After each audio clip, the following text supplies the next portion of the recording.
السلام علیکم، welcome to my channel novel app voice. تمام ویڈیو اپڈیٹس کے لیے میرے چینل ناول ایپ وائس کو سبسکرائب کر کے بیل نوٹیفیکیشن کو آن کر دیں۔ آئیے سنتے ہیں آج کی ویڈیو میں مصنفہ عائشہ ضیاء کا ناول تجھ پہ میرا حق ہے، ایپیسوڈ نمبر 1۔ رات کا وقت، جنگل میں گپ اندھیرا تھا اور وہ پاگلوں کی طرح یہاں سے وہاں گھوم رہا تھا اور پکار رہا تھا، میری جان واپس آ جاؤ، تمہارے بنا مر جاؤں گا۔ اور کھائی میں گرنے والا ہی ہوتا ہے کہ اسے ہوش آ جاتا ہے۔ افسوس، آج 3 سال گزر گئے اور رات کو ایک ہی خواب کیوں آتا ہے؟ اور پھر وہی ستم، ساری رات تڑپ کر گزارنی تھی اور دل و دماغ کی جنگ میں بے حال ہونا تھا۔ ایک اور رات تیری یاد پر قربان، ایک اور غم تیری یاد کا تازہ، ایک اور خواہش سے تازہ، ایک اور رات میں اور تیری یاد۔ حال صبح کے وقت اس کے گھر میں بالکل بھی سناٹا تھا، ہر طرف نوکر کام کر رہے تھے اور وہ سیڑھیوں پر اترتا ہوا آ رہا تھا۔ وسیع اور اس ہال میں اپنے مقررہ نشست پر بیٹھا اور تیز تیز ناشتہ کرنے لگ گیا۔ اچانک اس کے موبائل پر ایک میسج موصول ہوا تھا جسے دیکھ کر اس کا چہرہ کھل گیا تھا، اور اب اس کی اگلی منزل پاکستان تھی۔ جو لوگ تہجدوں میں مانگے جاتے ہیں وہ کبھی کبھی کافی غم دیتے ہیں، بس چند دیر دور اور پھر میری جانم میرے سامنے ہوگی، وہ سوچ کر ہی خوش ہو رہا تھا۔ پاکستان میں وہ ایک کافی وسیع مکان تھا اور اس گھر میں ملک صاحب اپنی زوجہ کے ساتھ رہتے تھے، جن کے 2 بیٹے تھے، معیز اور حمدان، جو کہ جڑواں تھے، اور ان سے 2 سال چھوٹی جنت تھی۔ وہ سب اپنی زندگیوں میں خوش تھے، مگر کس کو پتہ تھا کہ یہ خوشی وقتی ہو۔ 2 دن بعد، آج اس کا انتظار ختم ہونے والا ہی تھا۔ اس کو اس دن کا بے صبری سے انتظار تھا۔ اب وہ اپنی فلائٹ میں تھے کہ ایمرجنسی کی وجہ سے پلین کو لینڈ کروانا پڑا، اور جب اسے اس بات کا پتہ چلا اس کا خون تک کھول گیا۔ اب اس کا رخ اپنے مینیجر کی طرف تھا، اور کافی زیادہ بحث کے بعد اس کے لیے پرائیویٹ جیٹ منگوایا گیا تھا، اور اب منزل بہت قریب تھی، اور تبھی کسی نے اس کو مخاطب کیا تھا اور اس کے دماغ میں اپنی جانم کا خیال آیا تھا۔ عشق میرا تو بے شک ہے، تجھ پہ ہی تو میرا ہوا ہے، ساتھ چھوڑوں گا نہ تیرے پیچھے آؤں گا، چھین لوں گا یا خدا سے مانگ لاؤں گا۔ اگلی صبح، آج انہی کا پہلا دن تھا اور جنت کافی پریشان تھی۔ یہ نہیں تھا کہ وہ نکمی تھی، بلکہ جگہ تبدیل تھی اور قسمت کی کرنی اس کی سبھی دوستیں الگ ہو گئی تھیں۔ خیر، ہونی کو کون ٹال سکتا ہے۔ آج وہ پہلے ہی دن کوئی مصیبت مول نہیں لینا چاہتی تھی، تو بنا لڑے وہ بھائیوں کے ساتھ یونی کے لیے رواں دواں تھی، اور وہاں نئی منزل اس کا انتظار کر رہی تھی۔ یونس کو کلاس جلد ہی مل گئی۔ خیر، تمام لیکچرز اچھے گزر گئے، مگر انگلش کا لیکچر جب شروع ہوا تو تمام تر لڑکیاں پاگل ہو گئی تھیں۔ بے شک اندر آنے والی شخصیت ستائش کے قابل تھی۔ اس کی آنکھیں نارنجی رنگ کی تھی، بالکل کانچ کی طرح۔ اوپر سے دودھیا رنگت دیکھنے والے کو متاثر کر دیتی تھی، مگر اس نے کسی کی بھی پرواہ نہ کی تھی۔ انہوں نے اپنا تعارف کروایا کہ میں کوریا سے پڑھ کر آیا ہوں اور میرا نام وجدان ہے۔ اب سب اپنا تعارف کروائیں۔ جب جنت کی باری آئی تو کتاب پڑھنے میں محو تھی کہ جب ساتھ والی لڑکی نے اسے ہلایا۔ اب وہ شرمندہ کھڑی ہوئی، اور جب کھڑی ہوئی تو کتابیں گر گئی اور سب کھیکھی کرنے لگ گئے، جس پر سر نے چپ کروایا اور کہا کہ میڈم، آپ ہمیں اپنا تعارف کروائیں۔ اور وہ تو جیسے آواز سنتے ہی ٹرانس کی کیفیت میں پہنچ گئی تھی۔ وہ جلدی سے اپنا تعارف کروا کر بیٹھ گئی، اور وہی آنکھیں یہ آواز کیسے بھول سکتی تھی؟ وہ کروڑوں میں بھی یہ آواز پہچان سکتی تھی، اور آنکھیں بھی کبھی نہیں بھول سکتی تھی، جس کے لیے خود میں بے پناہ محبت تھی، مگر آج وہ آنکھیں بدلی ہوئی تھیں، اور چہرہ بھی۔ خیر، گھر آ کر اپنی تمام روداد سنا کر وہ کمرے میں چل دی اور جا کر رونا شروع ہو گئی۔ کہاں ہو تم؟ لوٹ آؤ، میں مر جاؤں گی، لوٹ آؤ، میں نہیں رہ سکتی تم بن۔ اور جانے کب تک روتی رہی، اور اس کی آنکھ کھلی تو تب جب ارد گرد سب گھر والوں کو پایا اور پتہ چلا کہ وہ بخار کی شدت کی وجہ سے بے ہوش ہو گئی تھی۔ سب کو اپنے ٹھیک ہونے کا یقین دلانے کے بعد وہ دوائی لے کر سو گئی تھی، اور یہ بات تو پکی تھی جب وہ سوتی تھی تو مردوں سے ریس لگا کر سوتی تھی، اور وہ مردوں کو بھی ہرا سکتی تھی۔ تبھی کوئی بالکنی سے کمرے میں داخل ہوا تھا اور اس کے پاس آ کر بیٹھ گیا تھا، اور یوں تک رہا تھا جسے بچہ کھلونے دیکھتا ہے، اور پھر آگے بڑھ کر اس کے وجود کو ہاتھ لگایا تو پتہ لگا اسے کافی تیز بخار تھا۔ وہ پاس پڑے پانی کے جگ سے اسے پٹیاں کرنا شروع ہو گیا تھا۔ اسی دوران آسانی سے اس نے اس کا سر اٹھا کر اپنی گود میں رکھ لیا تھا، اور ساری رات پٹیاں کرنے کے بعد بخار میں کمی آئی تھی تو وہ وہاں سے نکل گیا، مگر جاتے ہوئے اپنی محبت کی نشانی ماتھے پر ثبت کرنا نہیں بھولا تھا۔ ایک دن بعد، آج چھٹی کا دن تھا اور جنت کی طبیعت بھی ٹھیک ہو چکی تھی۔ اب وہ گدھے گھوڑے بیچ کر سو رہی تھی۔ تبھی سینچری کا سب سے مشکل کام حمدان اور معیز نے کرنا تھا، اور وہ کام تھا جنت کو اٹھانا تھا۔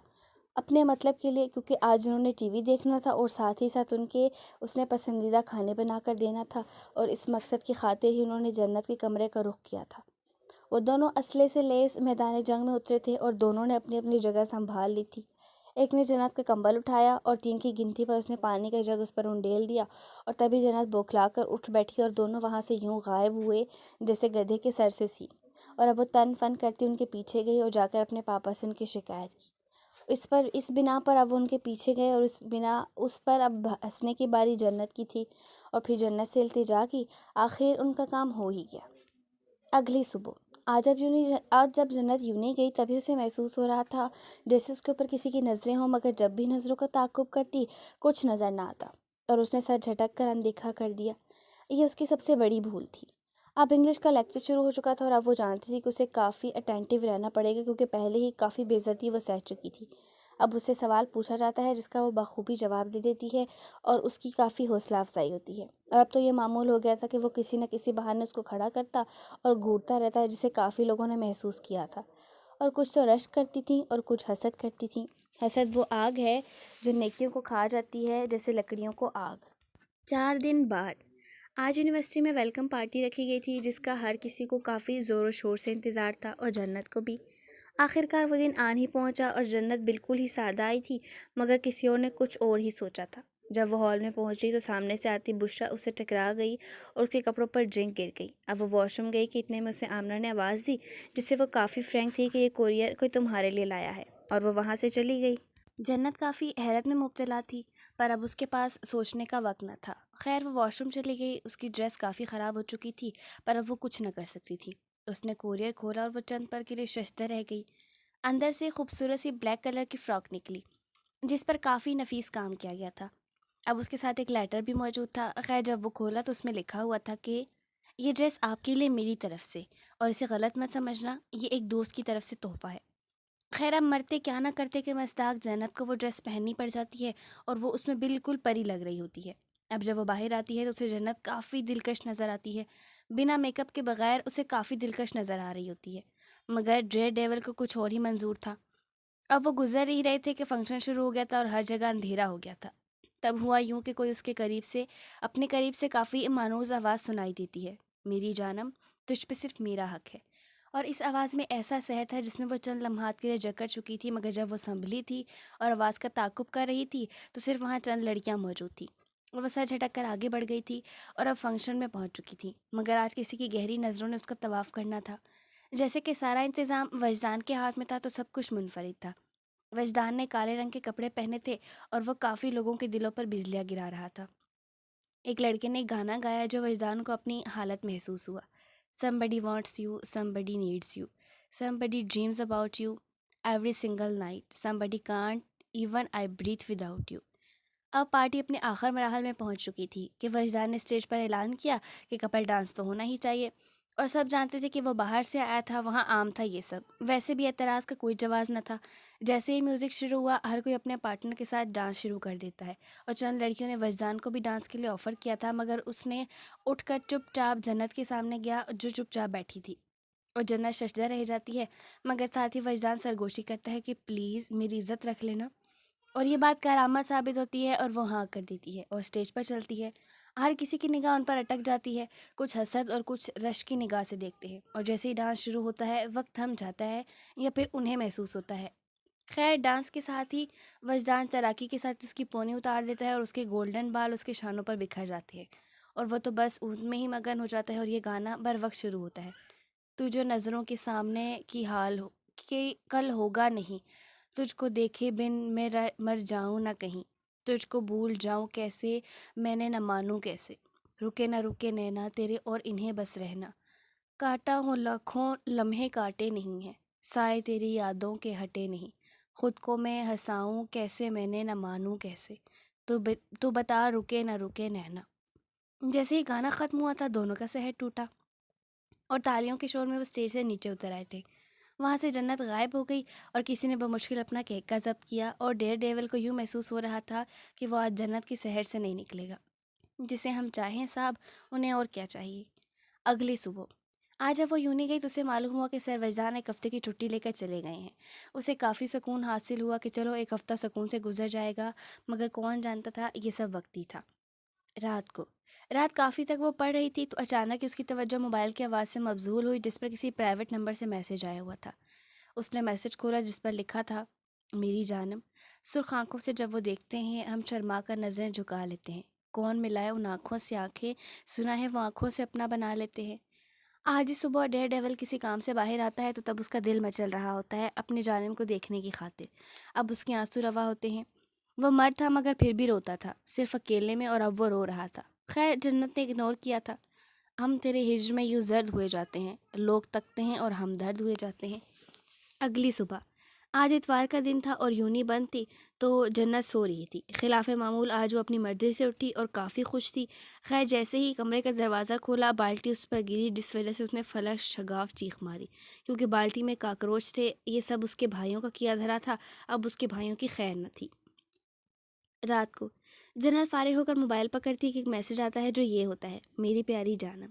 ترستی آنکھیں، نحیف لہجہ، اداس چہرہ بغیر تیرے، بکھری زلفیں، لباس اجڑا، وجود خستہ بغیر تیرے، عمیق جنگل بے نام منزل، نشان نہ رستہ بغیر تیرے، گپ اندھیرا، ڈوبی سانسیں، ضعیف دھڑکن، برہنہ پاؤں، خاموش بلبل، سرد پت جھڑ، رنگ موسم ویران گلشن، نہ پھول خوشبو، نہ بادل، نہ کوئی نغمہ بغیر تیرے، امید مدھم، مزاج برہم، مایوس جیون بے آس ہر دم، نہ کوئی خواہش، نہ کوئی حسرت، نہ تمنا بغیر تیرے، کالی صبحیں، سرخ راتیں، وقت ساکن، اداس شامیں، ہزار صدیوں کے ہے برابر ہر ایک لمحہ بغیر تیرے، تعویذ الٹے، ادھوری منت، وصیفے جادو ناکام سارے، نہ استخارہ کام آیا، نہ کوئی دھاگہ بغیر تیرے، عجیب قسمت، نصیب الجھا، غلط لکیریں، میرا مقدر، ہاں گردشوں پہ یہ آ گیا ہے میرا ستارہ بغیر تیرے، ہجر کامل، فراق حاوی، جدائی یکسر، طویل دوری، خواب قربت، وصال حسرت، رضا ہوں تنہا بغیر تیرے، ڈیئر ڈیول۔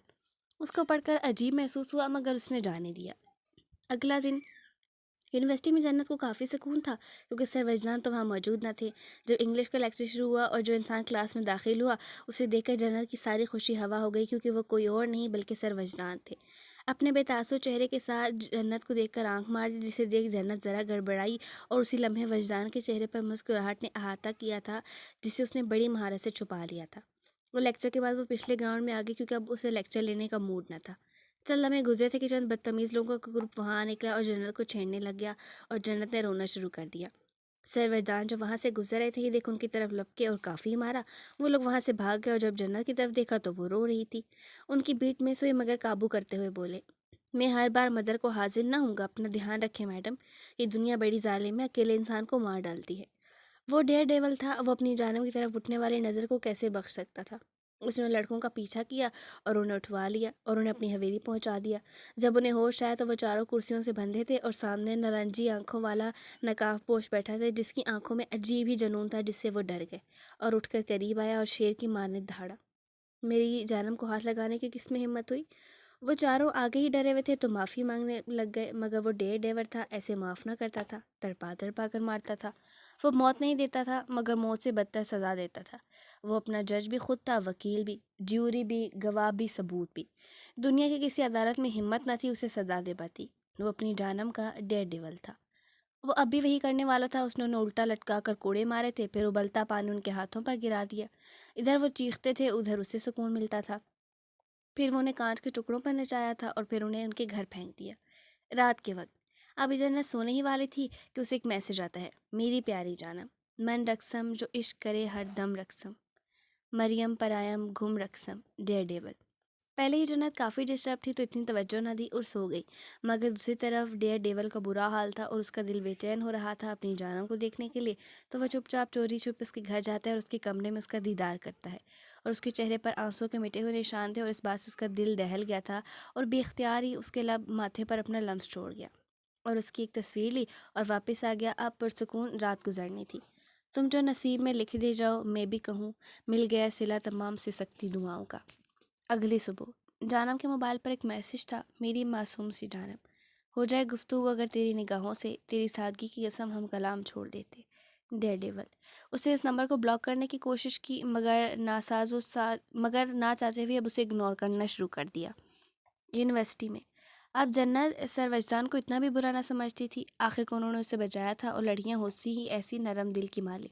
اگر آپ ان کو عزت دو تو تا عمر ہی آپ کے احسان مند رہیں گی، اور جہاں ذرا بھی بدتمیزی کی یا بدلحاظی کی تو پھر دنیا کی کوئی بھی طاقت آپ کو ان کی گڈ لسٹ میں شامل نہیں کر سکتی۔ اس لیے لڑکیوں کو چڑیا سے تشبیہ دی جاتی ہے، ذرا سی بدسلوکی یا پھر دباؤ ان کو مار ڈالتا ہے۔ انگریزی کے لیکچر میں ٹیسٹ تھا اور سب کو الگ الگ بٹھایا گیا تھا، اور کچھ لڑکیاں سر کو امپریس کرنے کی خاطر اچھا رٹ کر آئی تھیں اور جنت کو آگے بٹھایا تھا۔ کافی بار خود پر کسی کی نظروں کا احساس ہو تو اس نے اوپر دیکھا، مگر کوئی نہ تھا، مگر کوئی اس پر ہمیشہ نظر رکھے ہوئے تھا۔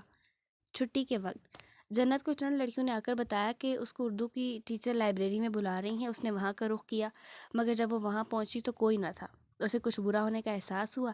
اچانک دروازہ کسی نے بند کر دیا۔ چونکہ لائبریری میں جامر کی وجہ سے سگنل نہ آتے تھے، وہ پوری طرح سے پھنس گئی اور ڈر نے اسے اپنی لپیٹ میں لے لیا، اور وہ زاروں قطار رونے لگی اور گڑ گڑا کر رب کے حضور دعا مانگنے لگی، کاش میری زندگی میرا محسن مجھے بچا لے، بس ایک بار۔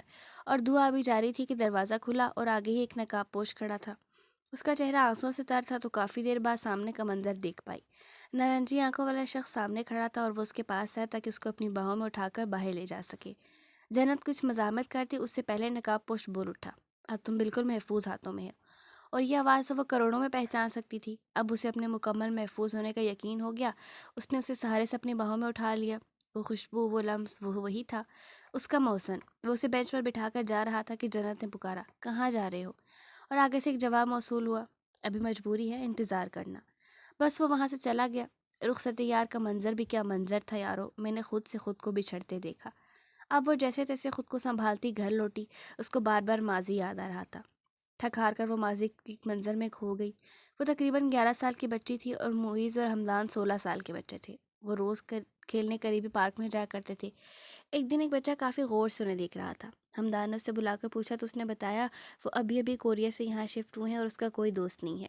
ان تینوں کو وہ دوست بنانا چاہتا ہے، جسے ان کو تینوں نے حامی بھر دی۔ اب اس کا ایڈمیشن بھی ان کے اسکول میں ہو گیا، اور کلاس میں حمدان، معیز کی اب ان کی گہری دوستی تھی، اور جنت کو لے کر وہ کافی پوزیسو تھا۔ چوٹ اگر جنت کو لگتی تو درد وجدان کو ہوتا۔ سانس بستی تھی وجدان کی جنت میں۔ ایک دفعہ جنت کھیلتی کھیلتی دیوار سے گر گئی تھی اور ٹانگ پر کافی چوٹ آئی تھی، تو وجدان اسے اٹھا کر گھر لایا تھا اور کافی دیکھ بھال بھی کرتا تھا۔ ویسے بھی دونوں کے والد بچپن کے دوست تھے، تو کافی گہرا تعلق تھا۔ ہائے آخر یہ میرے ساتھ کیوں ہوا؟ آج پھر مجھے تنگ نہ کرو، میں دکھ میں ہوں، لوٹ آؤ، تم میری ذرا سی تکلیف پہ تڑپ اٹھتے تھے، اب میں تکلیف میں ہوں، لوٹ آؤ، تم نے کہا تھا انتظار کرو، وعدہ ہے آخری سانس تک انتظار کروں گی۔ کس قدر ہجر جھیل سکتی ہوں، تحقیق کر رہا ہے مجھ سے وہ۔ رات کے وقت آج پھر کسی نے ریئر ڈیول کی جانب کو ہاتھ لگایا تھا، تکلیف دی تھی۔ وہ یہ کیسے برداشت کرتا؟ اب اس نے انہیں اٹھوا کر اپنے گارڈ کو بھیجا اور اپنے مخصوص حلیے میں اپنی جگہ پر موجود تھا۔ اب جب وہ کمرے میں آتی ہے، ان کے ہاتھ بندھے ہوتے ہیں اور آنکھوں پر پٹیاں ہوتی ہیں۔ اب ان کی آنکھوں سے پٹیاں اترواتا ہے اور اپنی نارنجی آنکھیں ان کی آنکھوں میں ڈال کر پوچھتا ہے، کس میں اتنی جرأت ہو گئی کہ میری جانم کو نقصان پہنچا سکے؟ لڑکیاں گڑبڑا جاتی ہیں، مگر اس کا غصہ کم نہیں ہوتا۔ وہ معافی مانگنا شروع کر دیتی ہیں، مگر وہاں اثر کسے ہوتا تھا؟ اب سزا کا وقت شروع ہونا تھا۔ سامنے 4 لڑکیاں، کیلے کوئلے سے بھرا ہوا فرش ہوتا ہے، اب انہیں وہ کوئلوں پر چلواتا ہے، اور یہی قدموں کے ساتھ میری جانم کے خلاف سازش انجام دی تھی۔ اب لڑکیوں کے ہاتھوں پر 60 کوڑے مارتا ہے، مگر پھر بھی تسکین حاصل نہیں ہوتی، تو وہ ان کے ناخن نکال دیتا ہے۔ ان کے گلے سے دل خراش چیخ برآمد ہوتی ہے اور اس کو سکون ملتا ہے۔ ایک اور انتقام ختم ان کو ان کے گھر پہنچا دیتا ہے۔ کون جانے آگے کیا کیا ہونا تھا۔ چند دنوں بعد یونیورسٹی میں کلر ڈے تھا، تو ہر کسی کی مرضی تھی اپنے پارٹنر کے ساتھ ٹویننگ کر سکتا تھا۔ اب کسی نے یہاں کچھ اور ہی سوچا تھا۔ اب اس دن جنت کے گھر ایک پارسل آتا ہے جو معیز پکڑ لیتا ہے۔ اس کو لگتا ہے جنت نے منگوایا تو اس کے کمرے میں چھوڑ آتا ہے، اور جب تیاری کے وقت وہ کمرے میں آتی ہے تو پارسل دیکھتی ہے۔ اس نے معیز کو کمرے سے نکلتے دیکھ لیا تھا۔ اس کو خوشگوار ہو رہتی ہے کہ معیز اس کے لیے لایا ہے، تو وہ پہن لیتی ہے۔ وجدان نے آج سفید شلوار قمیض پہنی ہوتی ہے، مگر انتظام تو ڈیئر ڈیول نے بھی کیا ہوتا ہے۔ جنت نے ذرا بال جوڑے کی شکل میں باندھ رکھے تھے، مگر میک اپ کے نام پر صرف کاجل لگایا تھا، مگر وہ سادگی میں بھی قیامت ڈھا رہی تھی۔ ہماری فقیروں والی حالت پر نہ جاؤ، جب ہم سنورتے ہیں تو بادشاہ دیدار کو آتے ہیں۔ اب یونیورسٹی کے بڑے سے ہال میں منعقد ہوتا ہے ایک چھوٹا سا پروگرام۔ اسی دوران جنت کو ایک نقاب پوش نظر آتا ہے۔ وہ اس کی طرف بڑھتی ہے تو ایک وسیع کمرے کے باہر رک جاتی ہے، اور چند لمحے بعد اندر چلی جاتی ہے۔ سامنے اس کا محسن کھڑا تھا، اور وہ وہی تھا، ذرا بھی نہ بدلا تھا۔ بنا ایک لمحہ بھی ضائع کیے وہ اس کے گلے لگ جاتی ہے۔ اور بچوں کی طرح اس کے سینے سے لپٹ جاتی ہے، جیسے کوئی بچہ اپنی پسندیدہ چیز کو کھونے کے ڈر سے روتا ہے، جیسے وہ الگ ہوگی تو غائب ہو جائے گی۔ وجدان اسے چپ کرواتا ہے اور کہتا ہے آج کی شب ہمارے نام، اور پھر دونوں چند خوشیوں کے لمحے گزارتے ہیں، اور پھر جانے سے پہلے وجدان اپنا لمس جنت کے ماتھے پر چھوڑ کر چلا جاتا ہے۔ ماضی کی تلخ یادیں جنت کو آتی ہیں، اسے یاد آتا ہے کہ اچانک ہی 5 سال پہلے وہ غائب ہو گیا تھا اور اب واپس لوٹا تھا۔ خیر، ماضی میں کیا رکھا ہے۔ معمول کے مطابق آج پھر جنت کو میسیج ریسیو ہوتا ہے، میری پیاری جانم، اسے کہنا وہ اب لوٹ آئے۔ میں بہت ہمت والا لڑکا تھا، مجھے اس کی محبت نے کمزور کر دیا ہے۔ میں بہت مغرور لڑکا تھا، اس کی محبت نے میرا غرور توڑ دیا ہے۔ میں بہت احساس کرنے والا لڑکا تھا، اس کی دوری نے میرے احساس کو ہوا میں اڑا دیا ہے۔ مانو جیسے ہوا نے رخ بدل دیا ہو، جیسے بارش عذاب سی ہے، جیسے پھول کھلتے ہیں مگر مہکتے نہیں۔ اسے کہنا محبت ایک لا علاج مرض ہے، اندر ہی اندر کھا جاتا ہے، نہ زخم نظر آتے ہیں نہ دوا نصیب ہوتی ہے۔ اسے کہنا اب لوٹ آئے۔ بہت حساس سا لڑکا تیری جدائی کی ہجر رمز میں آنسو محبت کی سختیاں برداشت نہیں کر پا رہا۔ Dear dual.